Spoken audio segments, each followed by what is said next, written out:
Hi besties, I'm Dana, and I'm so back. I wanted to start the month of November with something with fall vibes, so what better than a pumpkin spice inspired look, right? There's just something about the color palette that's just so cozy. This look is perfect for when you want to spice things up, no pun intended. Anyways, let me show you how I did it.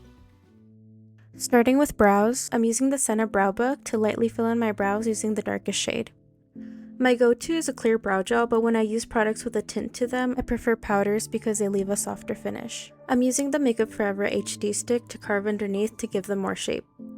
To set it, I'm using the brightest shade from the Jocelyn Hill Volume 2 palette. This palette is literally such a throwback, it's crazy. I like carving with a flat concealer brush and blending with a stiffer one to avoid patchiness and any streaks. Now taking shade Homebody on an angled brush, I'm creating a line across my lid starting from my inner corner all the way down to my brow. I'm winging it out and connecting it down to my outer corner. I'm slowly building up the color by packing it on and fading it out using shade Love Handles. Angled brushes are like my favorite for eye makeup because I don't think there's anything it can't do. It's precise, it blends, it packs. My angled brush is that girl. Now diving into the Pat McGrath Celestial Odyssey palette, I'm using shade Nocturne to give more contrast, fading it outwards and using my concealer brush to sharpen. I always recommend using a really dark shade when doing gradients, even if it seems a little extreme, it just makes a look pop so much more. Corrupt Copper seemed like the perfect pumpkin spice color to me, so I'm applying that to the lid, along with a tiny bit of shade Gold Galaxy along the crease to add some extraness. Let's catch up the other eye before we move on.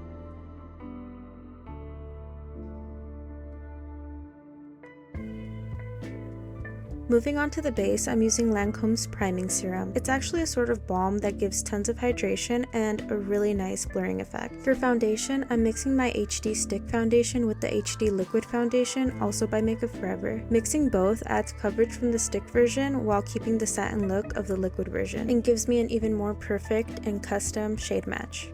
I'm using an almost burnt orange liquid blush. This is shade Love from Rare Beauty. Definitely a trust the process type of thing with liquid blush, but the key is to apply it before concealer, and I'll show you why. I'm using my HD stick again. If you can't tell, I'm a really big fan of it. The trick is to blend your concealer into your blush so it blurs the edges and makes it look less crazy. You can do this with a sponge, but I like using a tapered concealer brush. And I also set as I go to avoid creasing. This Maybelline loose powder is one of my all-time favorites. I use it on my brightening areas and a pressed powder on the rest of my face. Using Throw Shade from the Sigma Sculpt palette, I'm adding warmth back into my face. I am stacking powder blush on top of my liquid blush because I'm a blush girl.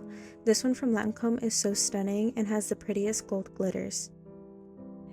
Now we can move on to the under eye. Once again, using shade Homebody, I'm applying that along my lash line and connecting it to my eye makeup so it follows along the shape. I'm using a dark brown eye pencil on my waterline also to follow the pattern. And I couldn't help adding a little more of the gold shade to the inner corner. I'm using one of my all-time favorite highlighters. This is a gold highlighter from Inglaw that is like pixie dust in a pan. I'm adding that to all my highlight points. For the lips, I'm starting with a MAC lip liner in shade Chicory.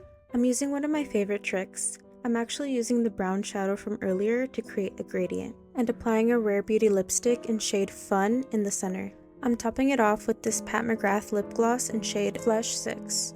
Now we just need lashes. And just like that, this look is complete. Thank you so much for tuning in. I'm so happy to be back. Make sure you keep up with all my socials where I post cool pictures, writing, and more, all linked below. Catch you in the next one. Bye, besties.